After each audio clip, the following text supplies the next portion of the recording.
como seria se a Iugoslávia jogasse essa Eurocopa. Mas antes de qualquer coisa, já se inscreve no canal e deixa um like, porque isso me ajuda demais nos futuros conteúdos.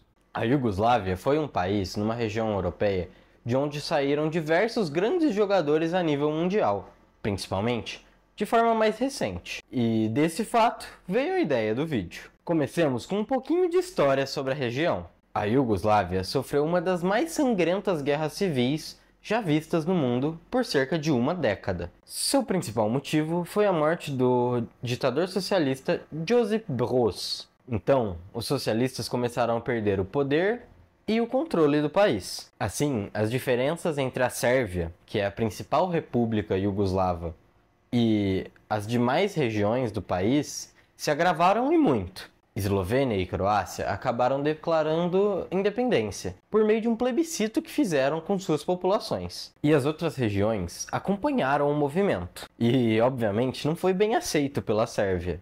E, por conta disso, acontece a dissolução da Iugoslávia e o início da Guerra Civil. A Iugoslávia se dissolveu em 6 países: Bósnia e Herzegovina, Croácia, Eslovênia, Montenegro, Macedônia do Norte e Sérvia, além de 2 outras regiões autônomas, que são Kosovo e Vojvodina.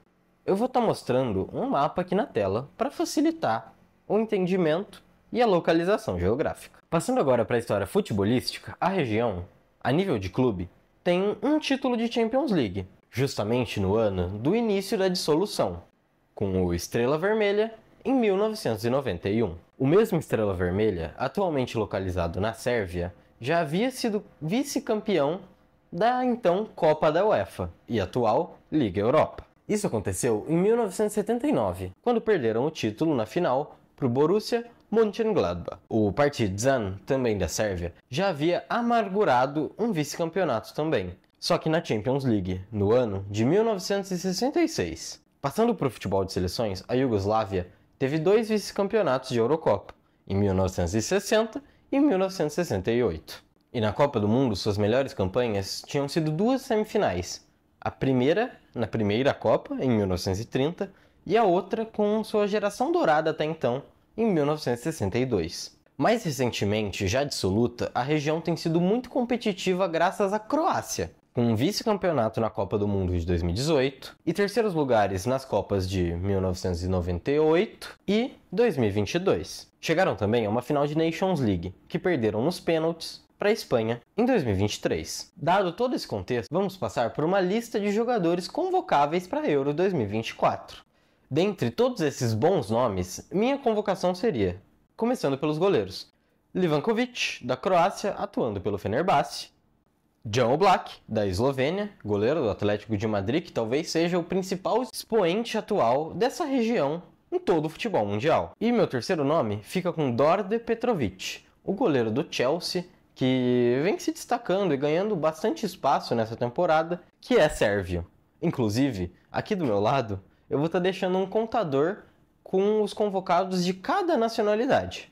Fechou? Para a defesa, começamos com o Bosnio Kolasinac, da Atalanta; Ahmed Hodzic, do Sheffield United, que também é bósnio; Dedic, do Red Bull Salzburg; a dupla croata Gvardiol e Stanisic, do Manchester City e Bayer Leverkusen, respectivamente; o zagueiro esloveno Bijol, da Udinese; 2 montenegrinos, o Savic e o Maruzic, de Atlético de Madrid e Lazio; e por fim, o Pavlovic, que também é jogador do Red Bull Salzburg, mas esse é sérvio.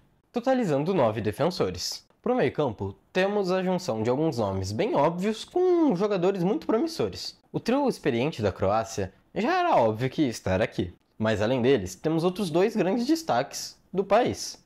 O Maier, do Wolfsburg, que já é um pouco mais velho, mas tem se destacado muito na temporada, e o jovem muito promissor Baturina, do Dinamo de Zagreb. E agora começa o outro país predominante nessa seleção, que é a Sérvia, com Kostic, Ilic, Milinkovic-Savic e Tadic. Para o ataque temos uma mistura de vitalidade e experiência, começando com a grande promessa do Leipzig, Cesco, que é esloveno. A dupla que funciona muito na seleção sérvia, Vlahovic, da Juventus, e Mitrovic, do Al Hilal. Temos também o grande destaque do Kosovo, o Raška, do Besiktas, e por fim, Dzeko, do Fenerbahçe. Feita a convocação, vale os destaques dos grandes jogadores que ficaram de fora. Dimitrevski, goleiro do Rayo Vallecano, da Macedônia do Norte, e Vanja Milinković-Savić, goleiro sérvio do Torino. Sosa, croata do Ajax, Milenkovic,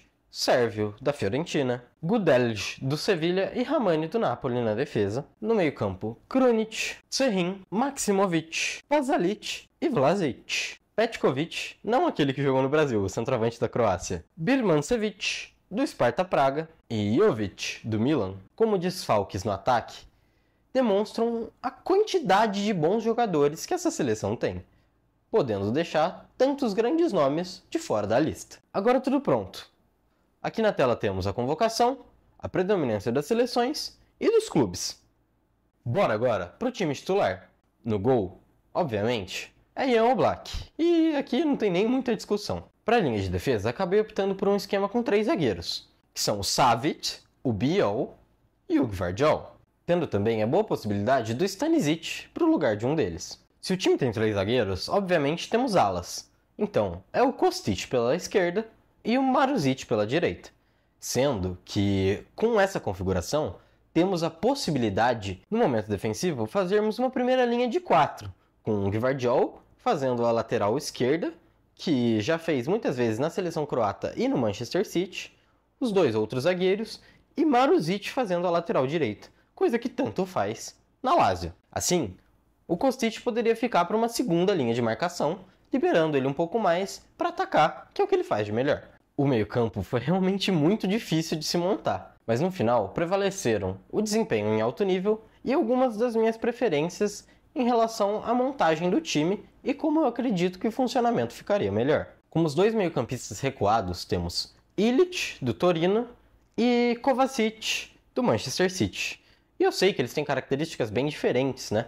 Mas, enfim, eu tô falando aqui no momento de posição. Obviamente, o Ilić funciona muito mais como um marcador do que o Kovacic, que é mais um cadenciador e um passador. E sim, foi bem difícil deixar o Brozovic de fora, mas eu acabei pesando bastante o nível de enfrentamento e o nível das atuações na temporada. Mais à frente, temos a possibilidade de juntar a grande temporada no Wolfsburg de Maier com a grande experiência de ou Modric ou Tadic, que, dependendo do contexto de jogo, conseguiriam funcionar de maneiras bem distintas. O Modric sendo um pouco mais participativo, construindo mais o jogo de trás e com a possibilidade de estar em várias zonas do campo, carimbando bola, conseguindo achar alguns passes e controlando bem mais o jogo. Enquanto o Tadic pode ser uma opção mais aguda, que tem um pouco mais de velocidade, uma finalização um pouco melhor, e que é um cara que realmente tem muita qualidade para conseguir servir o ataque e criar tramas ofensivas. E por fim, nosso único atacante de ofício,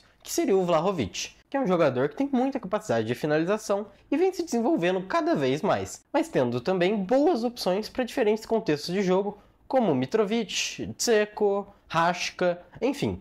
Vários desses jogadores poderiam atuar em diversas posições, justamente por essa mobilidade e qualidade tão grande que esse time apresenta. Então, sem dúvidas, tendo esse elenco em vista, e principalmente o time titular, não é questão para ninguém que a Iugoslávia seria uma das favoritas ao título da Euro 2024. Se você gostou do vídeo, reforce o pedido do like.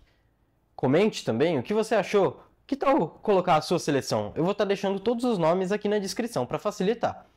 Então é isso. Eu me despeço, deixo um vídeo aqui que eu acredito que você vai gostar e nos vemos no próximo vídeo.